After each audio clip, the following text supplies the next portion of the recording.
Thank you for downloading the Where is Max Power in the United States. This is just going to be a brief overview on some instructions for how to assign this to your class. So first, when you download, you're going to get this instruction page here. So the first thing is going to be this teacher instructions, and this is going to take you directly to this handout that you're looking at here. Next will be the video, and that's what we're making right now. So look at this, if the text instructions aren't very clear. And then you have the Google Slides, and this is what the students will be working in, a Google Forms, and a worksheet. So these last two bullet points here are going to be the way to assess the students and see if they actually discovered where Max Power was hiding and what he was hiding. All of these links, once you click on it, it is going to force you to make a copy. So make sure that you do that, especially for the quiz, so that way you can have your own individual form. So who is Max Power? He's an international thief, and he just stole something and went somewhere. We don't know what or where he went. So students are going to be examining different types of maps, solving clues. This is really a fun activity to engage the students in some geography. So you can review these step-by-step instructions here, or you can just watch this video. I also have some idea for some fun extension activities. This should take 30 to 60 minutes depending on the level and grade level of your students. So if they take 30 minutes and you have this planned for a 60-minute time period, you have some ideas for some extension activities for the students. Here is going to be the teacher key. So you can see clue number 1, what city it eliminates and why, and what object it eliminates and why. So first, let's jump into this. So the students are going to get a copy of this either sent via email or through Google Classroom or some other platform. And they can stay in this presentation screen the whole time. So the first thing that they're going to see is basically who is Max Power, and they're going to watch a brief video, 1 minute and 24 seconds, basically uncovering this mystery of Max Power, what he took, and where he's possibly hiding. Now, this video is important. I'm going to mute it here. The music is really just for dramatic effect. So this video is important because it's going to engage the students and go through some step-by-step instructions. Hopefully the idea of this assignment is that you won't have to give them too many instructions. They can stay in here in this presentation mode and know exactly what to do and know exactly how to solve the clues. So as you can see just from this video, it shows you the instructions follow the clues. They can work down here in this window and then jump to different clues, decipher some of the clues that are hidden within each clue.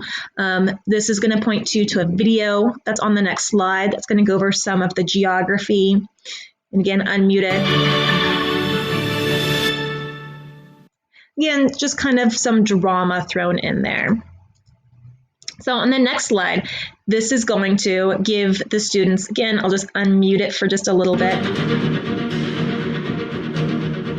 Again, just some drama there. So plan for headphones if the students are doing this in class, or you can show the video to all of the students, the videos.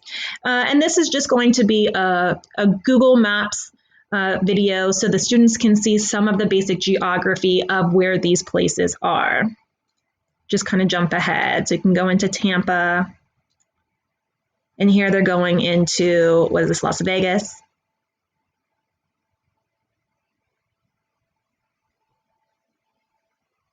That way the students can get an idea of where these places are located throughout the country. Here are the suspected locations. It gives you some information that students may or may not use as they're deciphering the clues. And like I said, you could jump to all of these links at the bottom. So this will take you to clue number 3, clue number 5. This can take you back to a map that you might need. So if you go to the clues, they're all in different formats. So this is a newspaper, we have a cell phone and a tablet, we have a computer, we have a book. So we have 5 different clues, and students should be able to read these, right? I grew up in a city that currently has a population of 36,908 people. Too easy to get found. I'll never go back to a place that small. So we can go back to the list places and say, oh my goodness, we should be able to eliminate Juneau because of that if we look back at this location. And then you can see here, I cannot hide an airplane. So based on this written backwards, we're going to go here and say, oh, nope, it's definitely not going to be the spirit of St. Louis. Now, when they're done, they can go to the report page.